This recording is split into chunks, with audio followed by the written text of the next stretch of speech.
Get over here! So I've been getting a lot of comments about things that I'm missing, right? Supposedly here. Yeah, we didn't know this game as backwards and forwards as we thought we did. Gotta, do routine yard maintenance if you're gonna take care of a courtyard. According to what I got in a comment is, if you clear out all the ghosts in this area in particular, you'll get a treasure.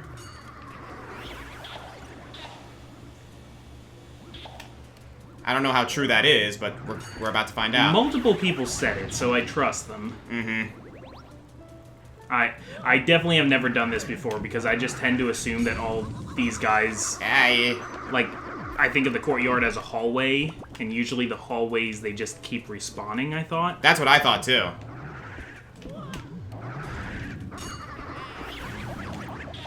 Yeah, it does mean you have to keep getting these oogie boogies.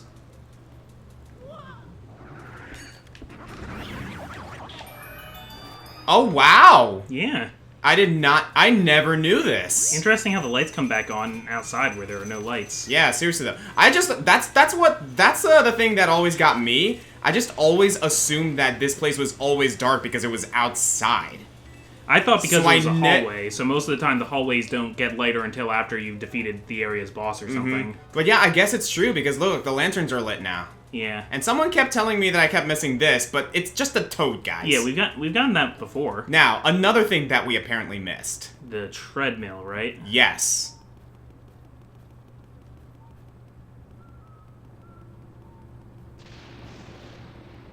Oh!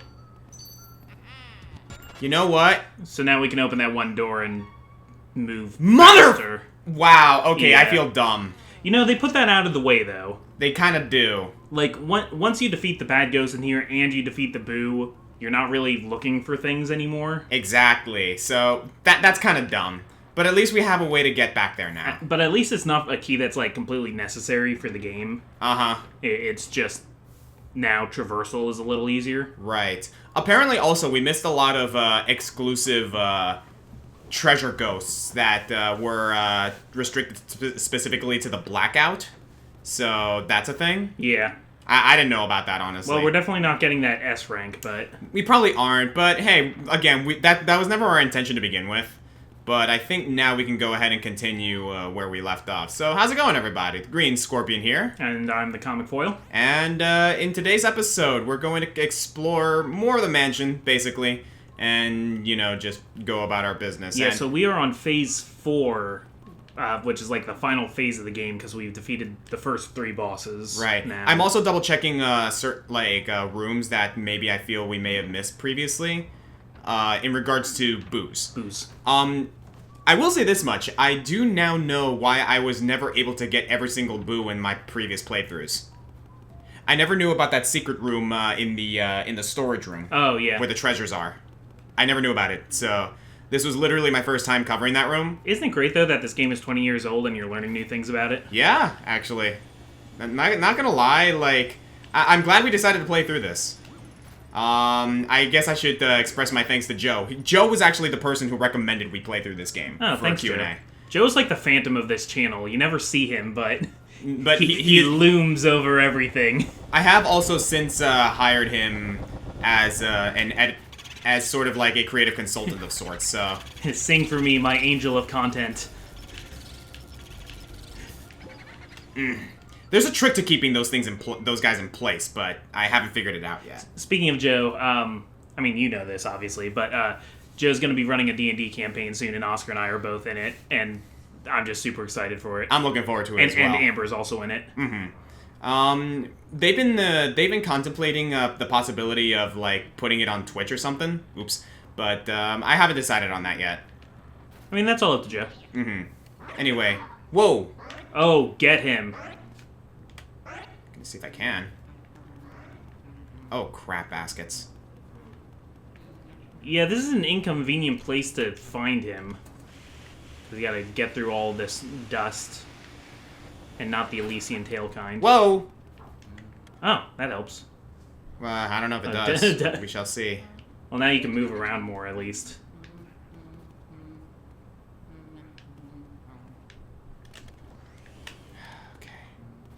let me get there. That'll make it easier on me. Not now, man. Is he gone already? Nah, he's here. Or is it just... Because he's going to try and stay as far away from you as possible, so he might just be in that back I'm just trying to clear out... I'm just trying to clear out all this dirt. There he is. By the way, I've played through Luigi's Mansion 3 now. Yeah? Really good. So I've been hearing. If you like either of the two Luigi's Mansion games, no matter which one you like more, Luigi's Mansion 3 might be your favorite.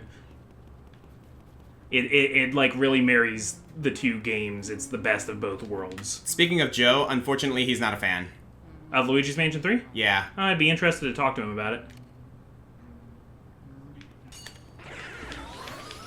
Nice. Gotcha! Alright, there we go. That one was a little easier than I was expecting. Alright, now then, to clear out this room. Now that we've gotten that established. Okay, should I give us a question? Yes, sir. Alright, let me find a question first. I had a bunch of them lined up. Okay, this comes from our good friend Drawboy66. Yo. Who asks... well, first of all, they ask, "Hey, Comic, how's your marriage with Allie going?" It's going very well. We just passed 6 months a couple days ago. Nice. Everything's awesome. Jeez, it doesn't feel like it's been 6 months, man. No, it doesn't to me either. It really doesn't. It simultaneously feels like it's been less time and like we've just been married forever. Yeah. Speaking of which, Josh and Aramau recently Yeah, had congratulations, theirs. Josh and Kelsey. Absolutely. But the other question for the both of us is, what is your favorite Disney villain song? Oh, that's easy. For me, Poor Unfortunate Souls. Which is just a fun title to say, too. It is. But also because it's kind of fun. I have a complicated relationship with The Little Mermaid because while I do love that song, I actually do not like the movie at all. Yeah, out of the like Disney Renaissance, like big ones, that's probably my least favorite.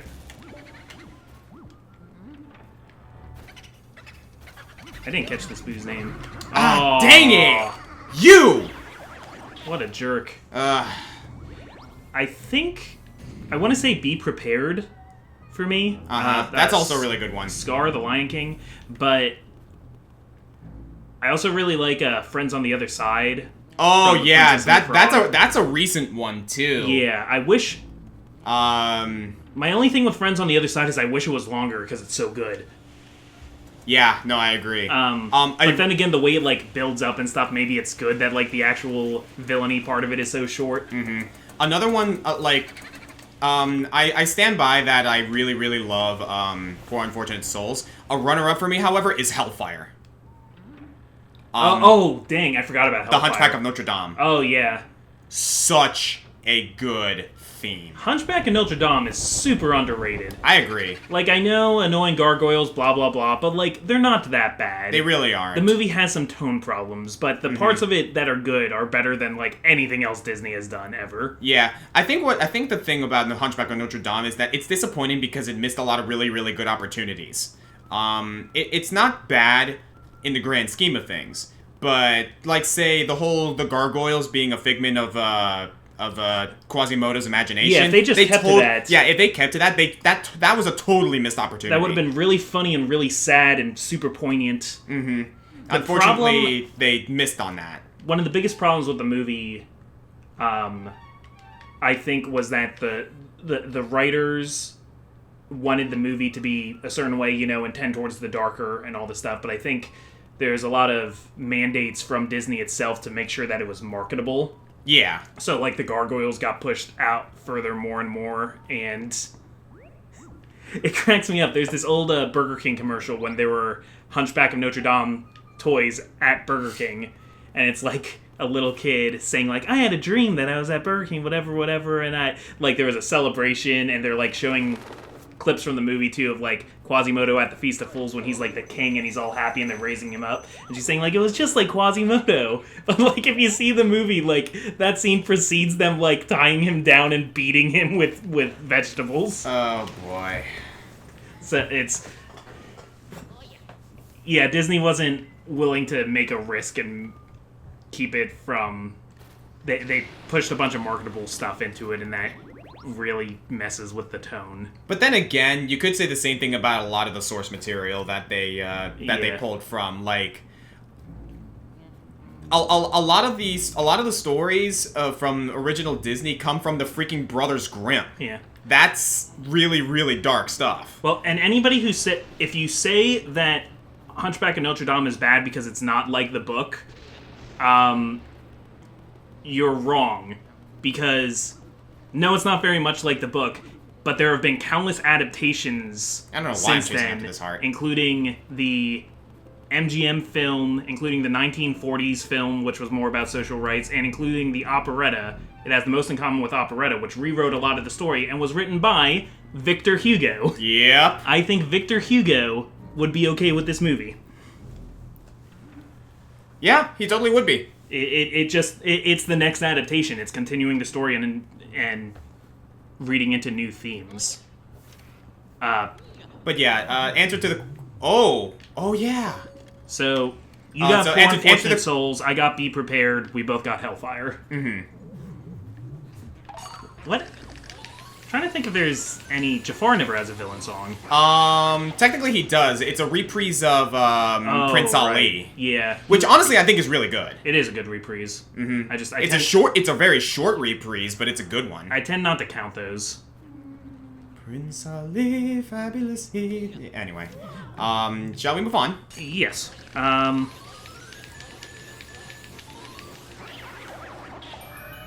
There we go.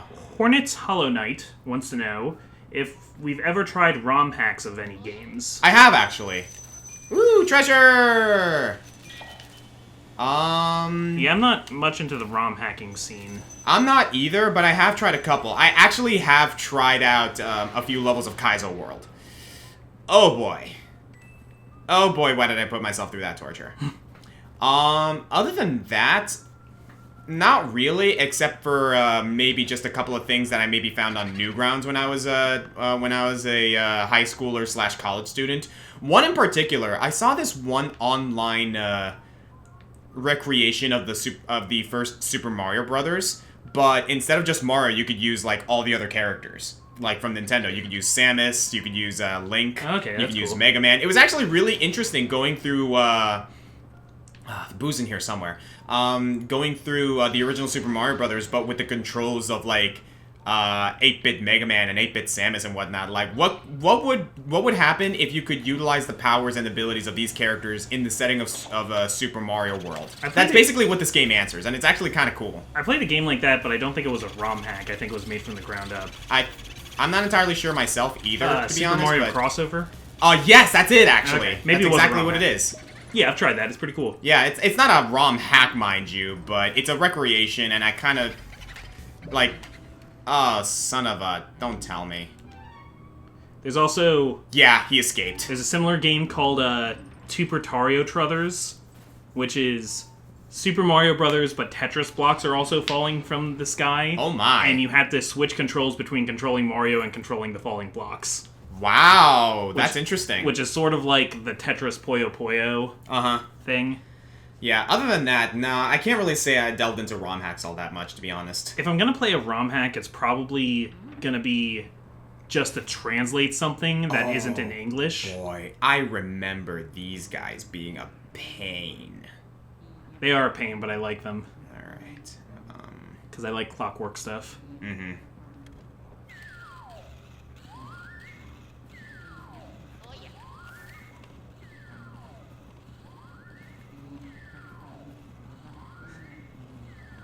Some of the ideas just get weird.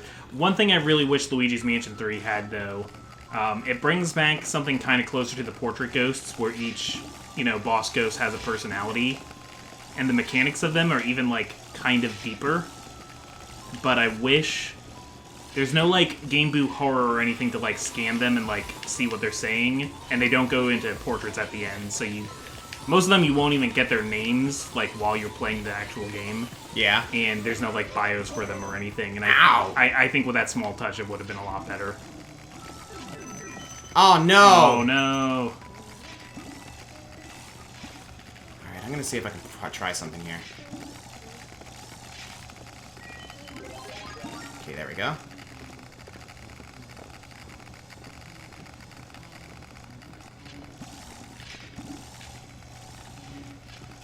Are you trying to get all three of them?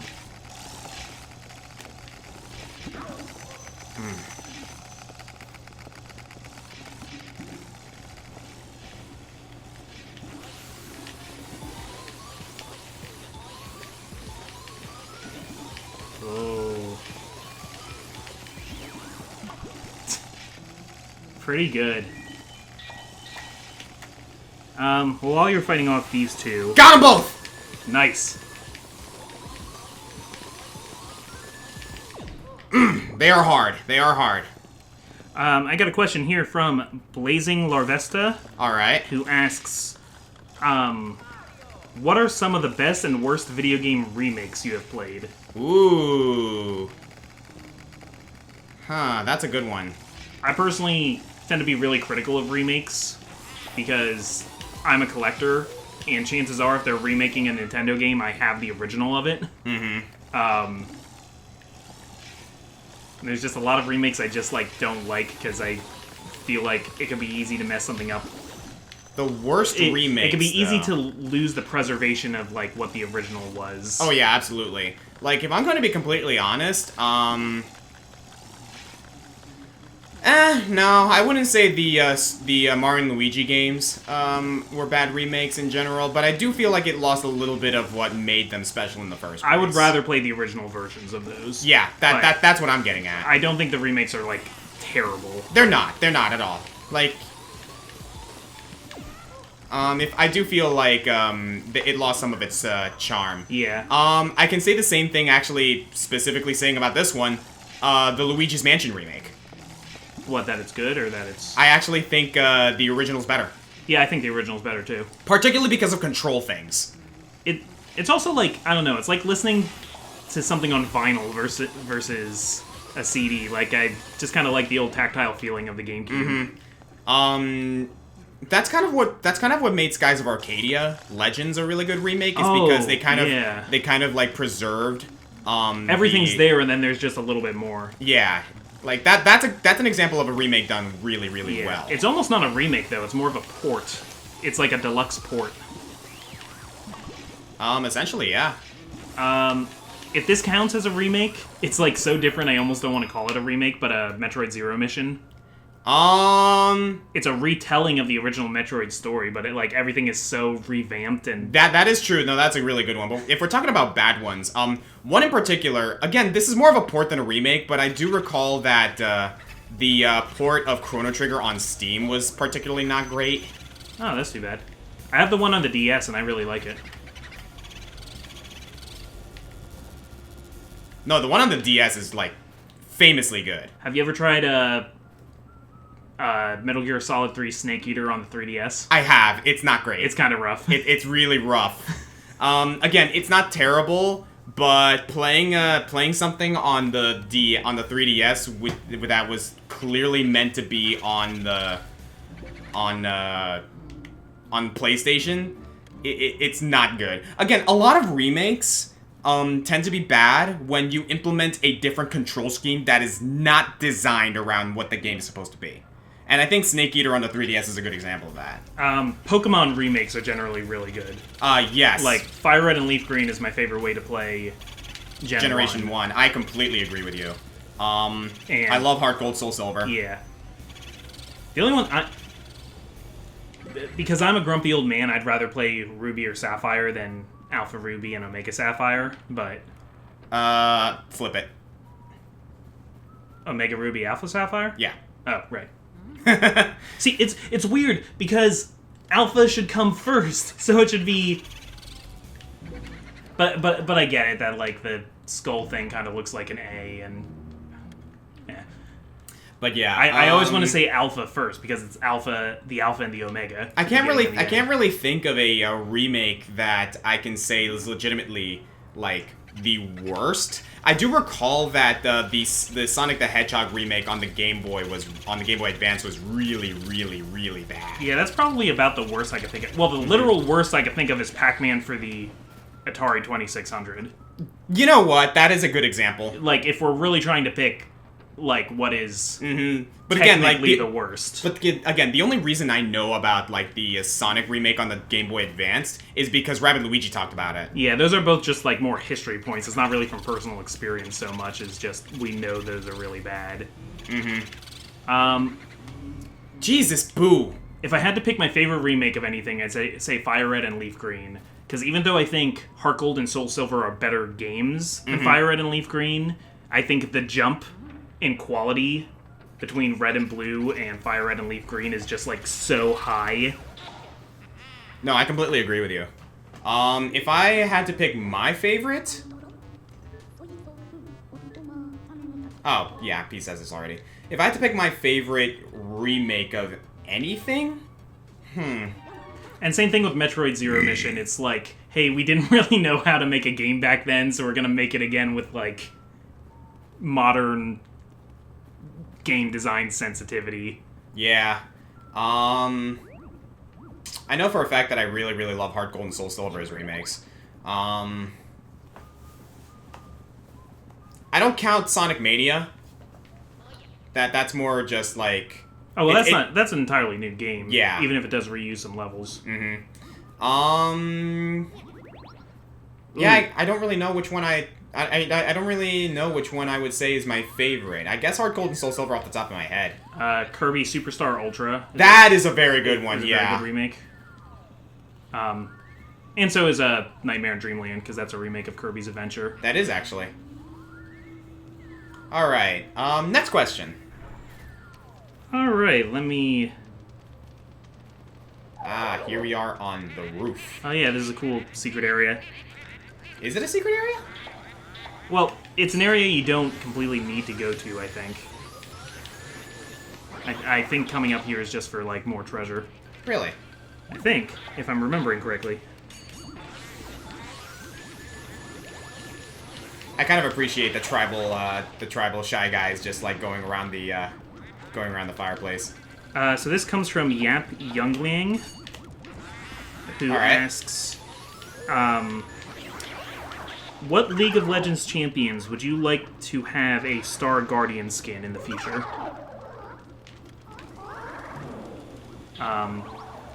Those are ice guys. You need. I know. Okay. I was trying to get a fire. Sorry, I thought you were just trying to suck them up. Star Guardian is the one that's like Magical Girl anime, right? Sailor Moon, basically. Yeah. If I had to choose a character that I feel should get a Star Guardian skin, I mean, a lot of people have already made the joke of Star Guardian Urgot. Oh, hell yeah. I love how you're immediately jumping on that. That's a great idea. Yeah, no, people have been joking, like, that they really want Star Guardian Urgot. Oh, the secret area I was thinking of is one of these areas you can go down a chimney into a treasure room. Ah. Sorry, this isn't the secret area, but it's connected to one. Okay, well then, I will have to find that. I'm basically just gonna be checking these, I don't even know who all has a Star Guardian skin yet. Because I'm not... Even when I did play, You didn't really pay attention to that. I generally didn't like skins. I liked... Really?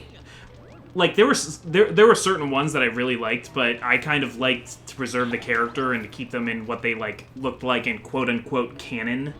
That's interesting. I feel that way for a couple of characters. If there was, like, a lore reason why they had this skin, then I would like it, but... One particular character that I do that for is Yorick. Not because like it's the preservation of the character, mind you. I just think his base skin looks better than any of his other skins. But that's me personally. Yeah. If I had to choose a character that I feel should get a Star Guardian skin, Tarek. Nice. I think Tarek should get a Star Guardian skin. It fits way too well, especially because Ezreal has one now. I was about to ask if Ezreal has one. Yeah, Ezreal got one now, so why not have Tarek? Especially because, like, it's not just exclusive to, like, the girls now, because, Ezreal has a Star Guardian skin now, and technically so does Rakan. Do any of them turn into Tuxedo Mask? I don't think so. So, can we have a Jin Tuxedo Mask skin? Oh, I would totally be that. No, either Tuxedo Mask Jin or Twisted Fate. Tuxedo Mask Twisted Fate. I know Twisted Fate has a crap ton of skins, but I love the man's design. And a lot of his skins, like, I feel, work on that as well. This is the thing. Fell down the chimney, Luigi. The sealed room. Yep, here it is.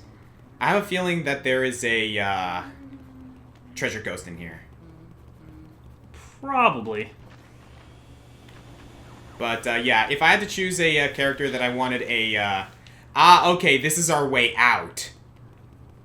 Because there's no door here. Did you get the key on the other thing yet? I did. Okay. I was looking down at questions. So Alright, so yeah, we can move on to the next question. Okay, Gavin L. is asking, are you going to do another Monster Month? It's not on my to-do list right now, but I wouldn't mind doing another Monster Month. What will we do, though? I have ideas. I don't know if I have 5 ideas. Yeah, because, okay, for the first Monster Month, specifically, we did, zombies, skeletons, werewolves, ghosts, and vampires. Yeah. The biggest idea I would want to do for another, like, Halloween special is I would want to do a top 10 witches. I would totally be down for witches, yeah. There he is! Oh, so good.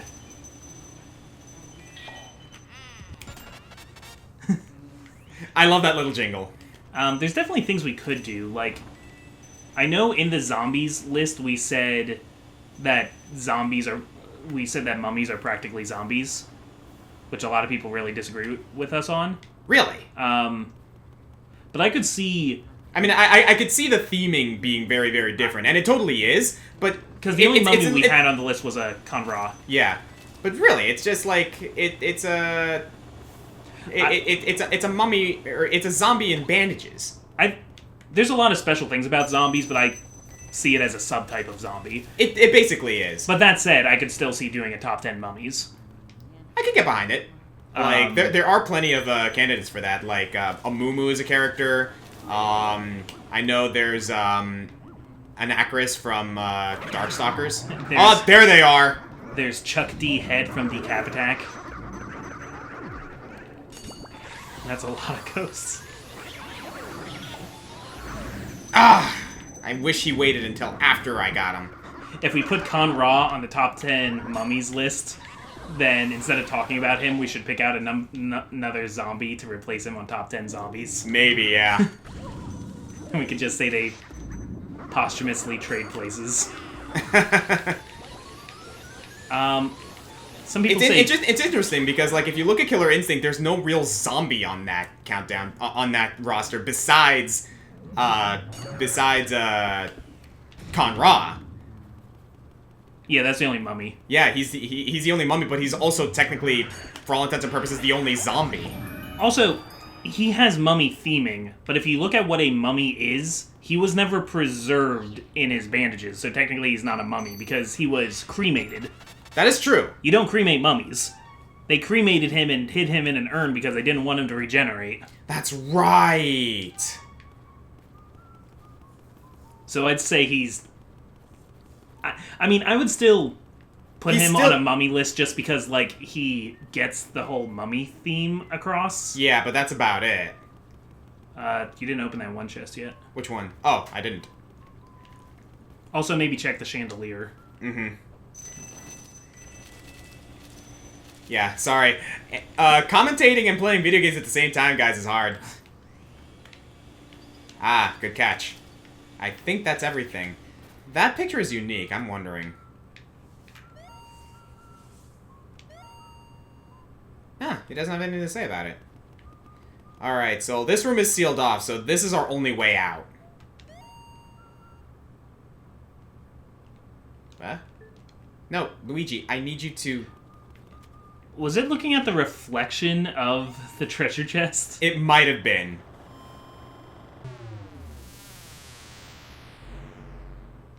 Alright, we're back. Now then, that key opens a door up there. And that leads to where we need to go. So let's check that place out first. Okay. I think we have time for one more question. I think... Oh, no, never mind, you're right.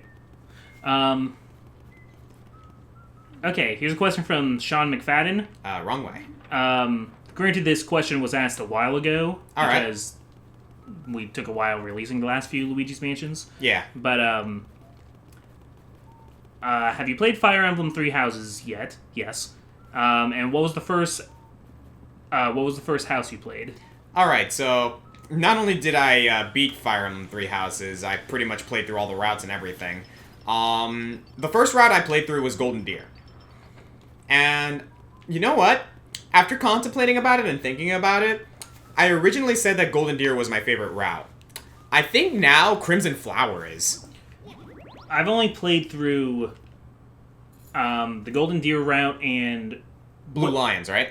No, I'm working through Blue Lions right now. Okay. I played through the Black Eagles one, not the Crimson Flower. Oh, route, Silver Snow. Silver Snow, which is super lame if you've already played Golden Deer, by the way. It really is. I have complaints, but yeah, no, the game's not perfect, not by any stretch. well, what was the first house you picked? Golden Deer. Same.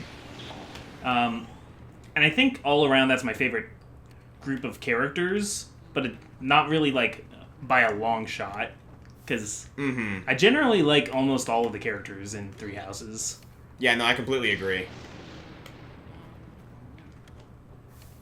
I'm trying to see if I can find a white ghost, but I don't think there is one here. I think I gotta put out that candle with the. Oh no! Oh, I see. You gotta light other candles. There we go. Okay, nothing. Okay, so, but yeah, I put out a 5-minute reflections of Three Houses, and I have my opinions on it. Oh, geez, there's a lot. Holy smoke! Holy smoke!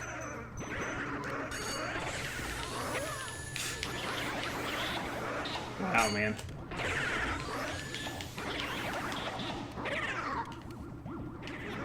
I need water.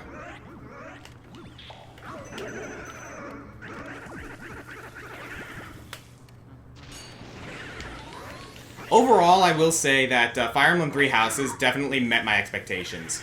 Did it exceed them? A little bit. I will say that much. It's definitely not my favorite of the Fire Emblems, but it's definitely the best of the new generation Fire Emblem, in my opinion. Yeah, I can agree to that. There's certain things that it wants to do differently than other Fire Emblems. That's the thing, and though. it does those things well. That's the thing, though. Like, what happens in Fire Emblem Three Houses, I feel, is what they wanted to do in Fates. Like, the whole choosing which path, having consequences to every single one of them. Not everyone comes out alive. No matter what route you take in Three Houses, someone's going to die of the playable characters that you can get in that game. And I feel that's what they should have done. I love Bolivia, I hate you. I think they were able to look back at Fates and determine what worked and what didn't work about it. No, I completely agree. And while I will give Fates credit on that one, it still doesn't change the fact that oh, come on. Wow, Dude, the freaking fire ghost messed me up. It's okay, you got him. There we go. There are some things that I just don't really like about Three Houses, but care to share? Usually that's like a preference thing for me. Okay, like it's very complicated. I don't know how well I'm going to be able to word it. Oh, yeah, this room. I forgot about her.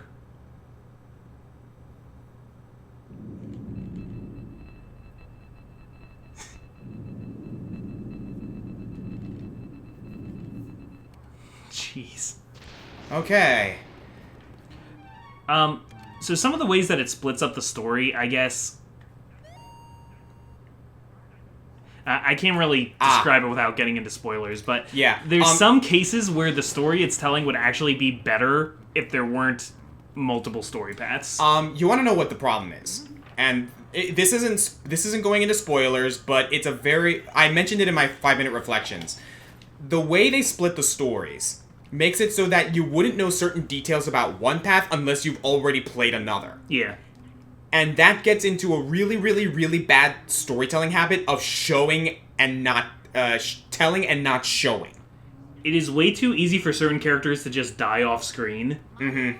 And I feel like I'm freaking watching, like, the end of Hamlet, where somebody runs on and says, "Oh, I'm sorry, Rosencrantz and Guildenstern are dead." And when you do that for who's supposed to be, like, a major character of your game... Yeah, it's not great. Now I understand the idea of, like, oh, well, you play this route and maybe you don't get it, but after you play a second route, you can go back and look at things in the first route and have a new appreciation for it and say, now I get it. That's great. But that doesn't work if it's confusing and annoying for your first playthrough. Exactly, and I think that's the biggest issue. When you do one playthrough, you should feel like you're getting a complete story.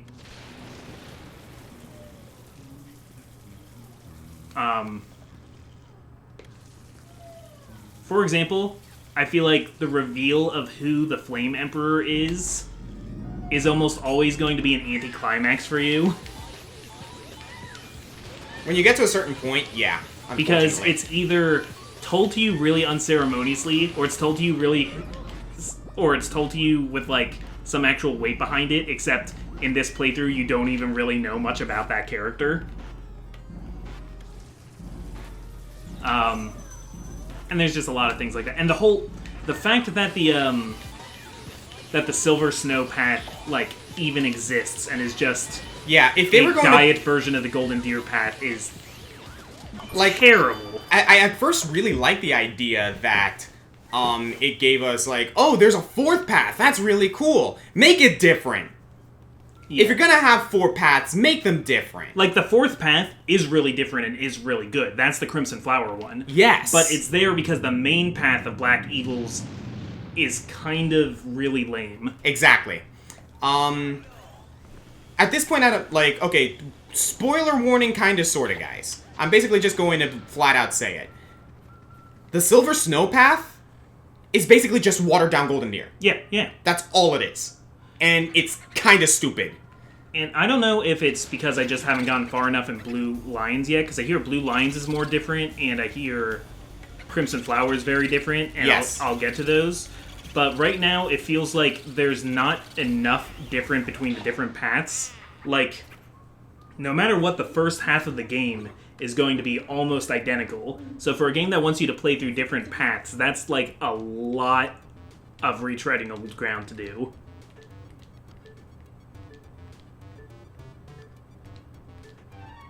Alright, I was mentioning Vangor. Oh, okay.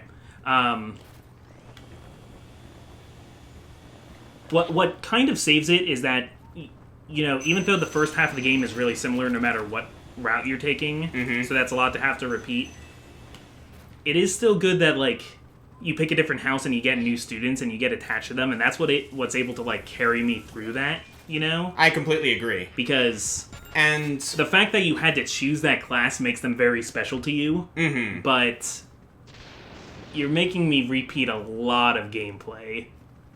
Yeah, that is another complaint I have about it. And while I don't normally have an issue with that, especially because there are differences that go into it, again, well, we mentioned about Silver Snow and Golden Deer, right? Yeah.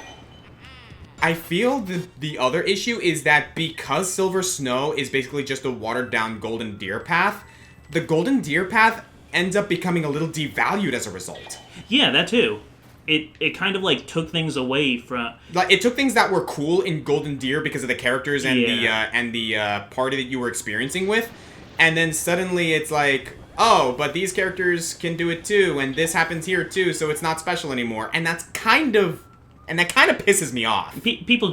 I know people joke about how Golden Deer is actually, like, the least related to anything in the game. But,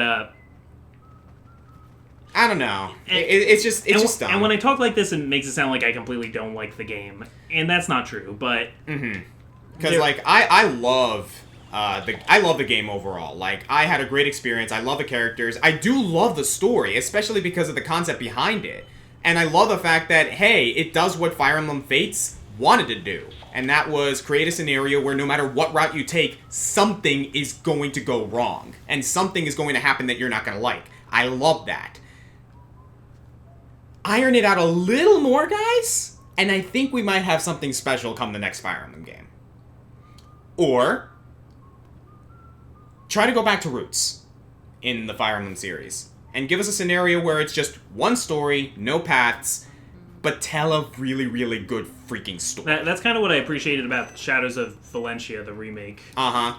I'm not a fan. Like, speaking of remakes, I'm not the biggest fan of Fire Emblem Shadows of Valencia when it comes to gameplay.